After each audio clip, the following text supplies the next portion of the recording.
फरहीन बेगम नामी खातून जिनकी एक जहनी माजूर ओमानी शख्स से शादी कर दी गई थी, उन्हें अमजदुल्ला खान तर्जुमान मजलिस बचाओ तहरीक की मदद से रेस्क्यू कर लिया गया।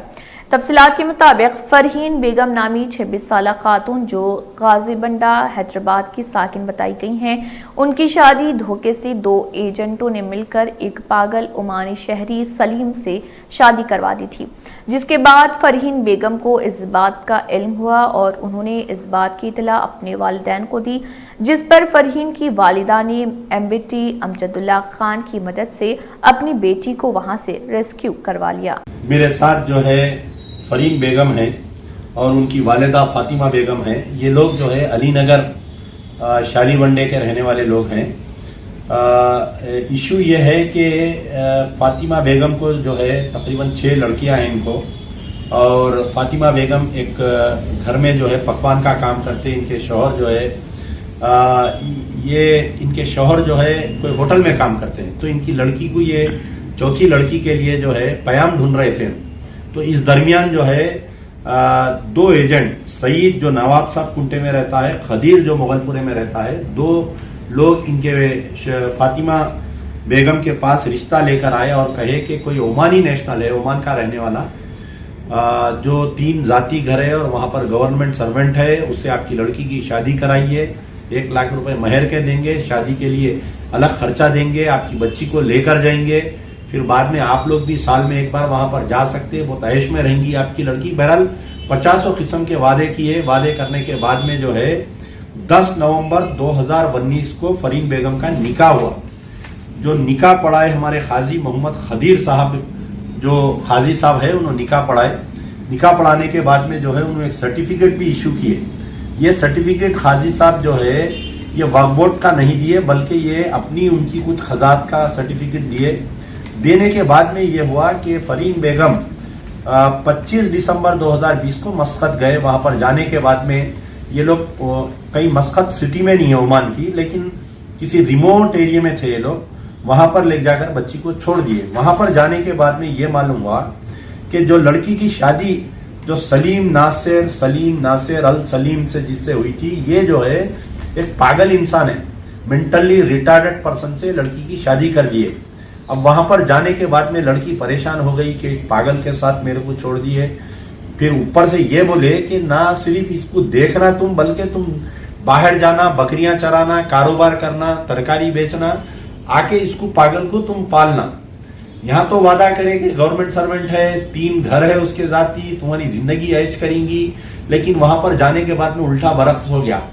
और फोन नहीं देना, 3-3 महीने 4-4 महीने, कभी बाहर, वो भी गांव से निकलकर सिटी में आते, कहीं वाईफाई आती तो जो हैदराबाद का नंबर लेकर गई थी लड़की, वो फोन से व्हाट्सएप से कॉलिंग कर लेना। बहुत परेशान थी लड़की। तकरीबन 25 दिसंबर 2020 से आज तक 15 महीने होने को आ रहा, वहां पर परेशान थी लड़की। और इनकी वालिदा मेरे पास आए थे 7 जनवरी 2021 के दिन इनकी वालिदा आए। हम डॉक्टर सुब्रमण्यम जयशंकर साहब को लेटर लिखे, minister for external affair, embassy को बोले, और यहाँ पर शालीबंडा पुलिस स्टेशन में ये एजेंटों के खिलाफ में केस बुक कराई, FIR number 6 of 2021 under section 420-498 AIPC। तो अब आप देखिए कि जो हैदराबाद में जो शादियों का रैकेट चल रहा है, कॉन्ट्रैक्ट मैरिज का जो रैकेट चल रहा, और ये जो झूठ बोलकर शादियां करा रहे, निकाह करा रहे, इससे हमको आगाही करना चाहिए। इतने तंजीमा हैं, इतने सियासी जमातें हैं, अगर ये लोग जो ज़कात चंदा जो लेकर एयर कंडीशन ऑफिसों में बैठे हुए हैं, ये लोग, अगर ये लोग आगे बढ़ के अगर पुराने शहर के बस्तियों में, गरीब बस्तियों में जाकर काम करेंगे, तो मैं समझता हूं कि फिर कोई माँ फातिमा बेगम नहीं बनेगी, फिर कोई लड़की फरहीन बेगम नहीं बनेगी। ये वीडियो बनाने का मेरा मकसद ये है कि जो लोग ये समझ रहे हैं कि अगर कोई गल्फ का पयाम आया, हमारी बच्ची की जिंदगी बन जाएंगी, खुदारा आप अपनी बच्ची को ये समझिए कि मौत के मुंह में ढकल रहे हैं, बोली में डाल दे रहे हैं। कई मेरे पास ऐसे केसेस आ रहे हैं जो सोमाली नेशनल को शादी करके दे दिए, 5-5 साल से लड़कियां वहां फंसे हुए हैं, जुल्म का शिकार हो रही। अगर फर्ज करिए आप शादी करके भेज रहे, अगर ये लड़की मर भी गई तो हम उसकी लाश भी नहीं ला सकते यहाँ पर। माँ बाप तो जिंदगी भर मिल नहीं सकते उस लड़की से, इतने बुरे हालात है वहां के। तो खुदारा जिनको ये एजेंट आ रहा है, एजेंट को बिठाइए, फौरी पुलिस को फोन करिए, वो एजेंट को जेल को भेजिए। और मैं हैदराबाद पुलिस कमिश्नर से गुजारिश करूंगा कि खाजी मोहम्मद खदीर साहब ने जो निकाह पढ़ाया, ये निकाह कैसे पढ़ाया इसकी तहकीकात की जाए, क्योंकि कोई फॉरेन नेशनल का निकाह पढ़ाया जाता है तो खाजी को ये जिम्मेदारी है कि उसकी एम्बेसी से नो ऑब्जेक्शन और उसका मेडिकल सर्टिफिकेट देखना जरूरी है। तो खाजी साहब को ये नहीं मालूम कि वो पागल है शख्स, उन्होंने मेडिकल सर्टिफिकेट नहीं देखे, खाजी साहब जो है पैसे लिए निकाह पढ़ा दिए और बीच में जो 1 लाख रुपए जो देने का वादा किए थे महर के, वो इनकी वालिदा के सामने रखे, फोटो लिए, ये दोनों एजेंट 1 लाख रुपए लेके भाग गए। खैर अल्लाह का फजल ये हुआ कि हम कोशिश करें, फरीन बेगम आज बचकर आ गए यहाँ पर, लेकिन मैं ये नहीं चाह रहा हूं कि कोई और लड़की फरीन बेगम बने, कोई और माँ जो है फातिमा बेगम नहीं बने। हैदराबाद पुलिस कमिश्नर से मेरी गुजारिश है कि FIR number 6 of 2021 under section 420, 498 इसमें और सेक्शंस बढ़ाइए। ये सेक्शन अवेलेबल है नाके से, इसमें सेक्शंस बढ़ाते हुए सख्त से सख्त कार्रवाई करें। ये सईद और ये खदीर के ऊपर PD एक्ट डालकर इसको 2 साल जेल को भेजिए। ये नेटवर्क को हमको सब मिलकर तोड़ना चाहिए। अकेले अमजदुल्ला खान ये नेटवर्क को नहीं तोड़ सकता जब तक तमाम सियासी जमातें, तमाम मिली तंजीमें, गैर सियासी तंजीमें सब मिलकर एक प्लेटफॉर्म पर आइए। और मैं खास तौर पर जो जुमे का खुतबा बोल रहे हैं, जितने इमाम, पेश इमाम जो भी खुतबा पढ़ रहे हैं, उनसे गुजारिश है कि अवाम को अलर्ट करिए। ये शादियां जो हो रही हैं, इससे मैं गुजारिश करूंगा हमारे फरीन बेगम से कि इनके साथ जो व्यवहार हुआ, क्या हुआ, उसके ऊपर थोड़ी रोशनी डाली। अस्सलाम वालेकुम, मेरा नाम फरहीन बेगम है। मैं सबसे पहले अल्लाह का शुक्र अदा करना चाहती हूँ, उसके बाद अमजदुल्ला खान का मैं शुक्र अदा करना चाहती हूँ। मैं कल रात में आई ओमान से। मेरे को यहाँ पर सईद और खदीर एजेंट्स है इन लोग, मेरे को यहाँ पर धोखे से शादी करके भेजे ओमानी से। ओमानी आए यहाँ पर, आए के बाद मेरे को ऐसा बोला उन लोग कि इन्हों अच्छे है, गवर्नमेंट जॉब है, घरा है इनके पास। उसके बाद शादी करे मेरे को, करे के बाद से ओमान को गई मैं। गए के बाद मेरे को मालूम हुआ कि इन्हों थोड़े मेंटली है बल्कि। उसके बाद में मेरे को घर में कुछ भी नहीं था रहने के वास्ते। उनके भाई के घर में थी, मैं जंगल में था, उनके भाई का घर, वहाँ पर रहती थी। तो वहाँ पर नेटवर्क वही कुछ नहीं था, फोना नहीं थे, वहाँ पर फोना नहीं चलते थे कुछ भी।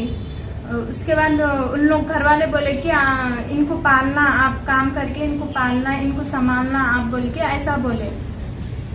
तो मैं और क्या बोलते, आपको खाने वगैरह कैसा दे रहे थे वो लोग? खाने में भी प्रॉब्लम थी थोड़ी मेरे को वहाँ पर। मैं बहुत प्रॉब्लम्स में थी समझो। वहाँ पर एक जंगल में था घर, वो कुछ सिटी में नहीं था। ये पागल शख्स से आप ट्रीट कैसा कर रहे थे? क्या कर रहा था?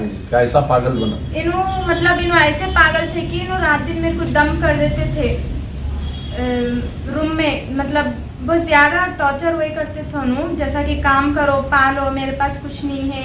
उनके घर वाले भी बहुत टॉर्चर करते थे मेरे को, ऐसा करो वैसा करो बोल के।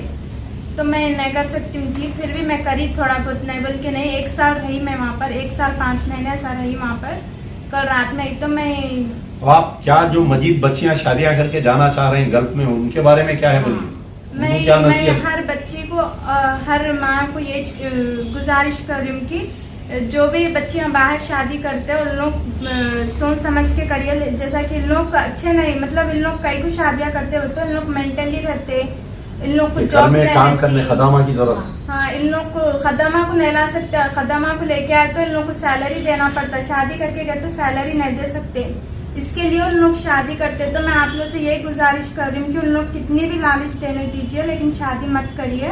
बहुत हुआ तो यहाँ पर कामा करके आप लोग शादियां कर लो, लेकिन वहाँ पर मत करो। और एक बार पुलिस कमिश्नर से, हैदराबाद पुलिस कमिश्नर से मैं ये गुजारिश कर रही हूँ, सईद मोहम्मद खदीर एक्शन लीजिए उन लोगों के ऊपर, सबसे सख्त कार्रवाई करिए उन लोगों को। और बच्चियों से ये बोलना चाह रही हूँ कि एक कंट्री है सूडान, वहाँ पर मत करिए।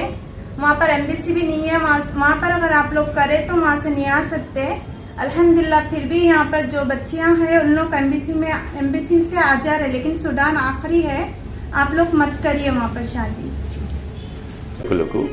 आदाब మరియు నమస్కారం. నేను వెంకటేశ్వర రాజుచారి. ఈ హైటెక్ టీవీ అండ్ ఎంటర్టైన్మెంట్ ఛానల్లో మీ ముందు ప్రసిద్ధ పొందిన డాక్టర్లచే మీ ఆరోగ్యం మరియు మీ సమస్యలకు సమాధానం చెప్పబడును. ఈ కార్యక్రమం పేరు మీరు మీ డాక్టర్ అండ్ మీ సమస్యలు దానికి పరిష్కారము. ప్రతి సోమవారము, బుధవారము, శనివారాలలో పగలు 2 నుంచి 3 వరకు ఈ కార్యక్రమం ప్రతిరోజు చూడవలసిందిగా మనవి. నమస్కారం.